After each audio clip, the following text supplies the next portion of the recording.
올해도 어느새 마지막 달만 남았습니다. 기업들은 실적 마무리를 위해 한창 스퍼트 중이죠. 내년 실적 대박을 예고한 기업, 또 법원과 수사당국 움직임에 움츠러든 기업들의 모습이 엇갈린 한 주였는데요. 기업 기상들을 통해 살펴보시죠. 김종수 기자입니다. 한 주 기업 뉴스 리뷰 주간 기업 기상도입니다. 75일 만에 북한이 다시 도발했습니다. 하지만 금융시장은 끄떡없었습니다. 시장은 6년 5개월 만에 금리 인상 영향에 더 관심을 가졌는데요. 그러면 기업 기상도 맑은 기업부터 탐색 시작합니다. 먼저 신라, 신세계, 두산, 한화 등 면세점, 호텔, 여행업계 보시죠. 오매불망 기다리던 중국의 한국 단체 관광 제한이 드디어 풀렸습니다. 중국 정부가 현지 여행사들의 한국행 관광객 모객을 허용했습니다. 소위 한한령 내린 지 8개월 만입니다. 여기까진 좋은데 풀린 곳은 베이징, 산둥 단 2곳.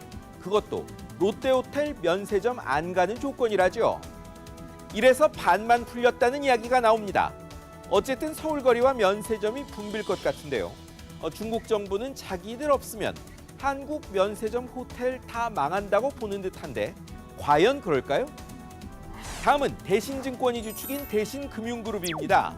서울 한남동 외인 아파트 부지에 지을 아파트 분양가가 사상 최고를 기록할 전망입니다. 대신이 여기에 지을 고급 아파트 분양가를 3.3제곱미터당 평균 6천만 원 선으로 책정할 것이란 뉴스가 나왔습니다. 수영장까지 갖춘 슈퍼 펜트하우스는 무려 1억 원대랍니다. 이전 최고가 성수동 아크로리버 서울숲에 4,750만 원을 가볍게 넘습니다. 아무리 슈퍼리치 대상이라도 부동산 잡겠다고 나선 정부가 이 분양가 놔두겠냐는 관측도 나옵니다. 강남을 자극할까 봐서인데 좀 낮춘다 해도 팔리면 대박입니다. 이제 흐린 기업입니다. 파리바게뜨 운영하는 SPC 그룹입니다. 5,300여 명 제빵기사 직접 고용 문제에서 또다시 갈림길에 섰습니다. 고용노동부 시정조치받은 SPC가 법원에 집행정지 신청했지만 법원이 각하했습니다. 과태료, 고발 같은 불이익 없어 재판 대상이 아니란 겁니다. SPC로서는 정부 조치 무시하기도 힘들고 500억대 과태료 문 뒤 소송하기도 부담입니다. 직접 고용하란 압박이나 마찬가지입니다. 제빵기사들도 직접 고용 원하는 사람, 본사, 가맹점주, 협력업체, 삼자 합작사 좋다는 사람 섞여 있습니다.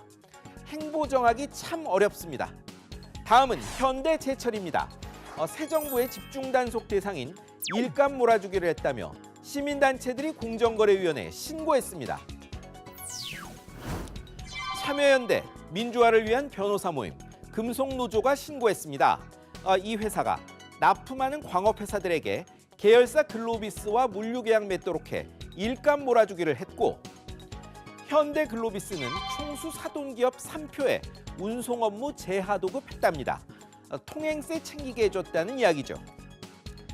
다른 화물을 연계할 수 있는 장점 때문에 3표를 선정했다는 게 현대 쪽 해명입니다. 하지만 석연치는 않아 보이네요. 공정위의 판단을 주목해 보겠습니다. 다음은 세계적 통신칩 업체 퀄컴입니다.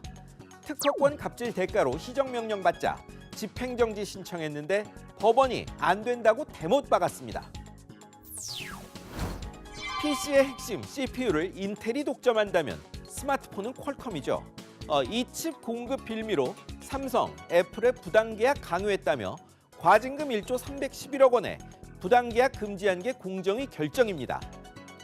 그러자 퀄컴은 회복 못할 손해 입는다고 집행정지 신청했는데 대법원이 최종 기각한 겁니다. 공정위는 퀄컴이 시정명령 잘 따르는지 감시할 방침인데요. 법원의 본안 판결도 한번 지켜보겠습니다. 마지막은 우리은행입니다.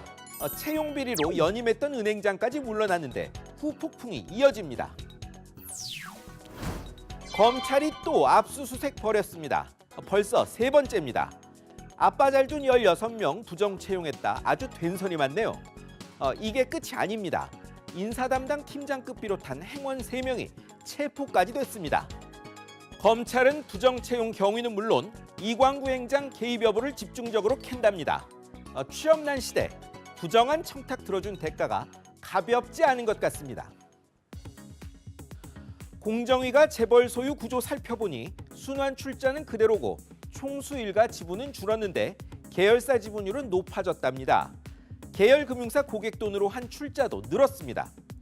버티기로 개혁을 영원히 미룰 수는 없다는 게 저희 기상도 생각입니다. 지금까지 주간 기업 기상도였습니다.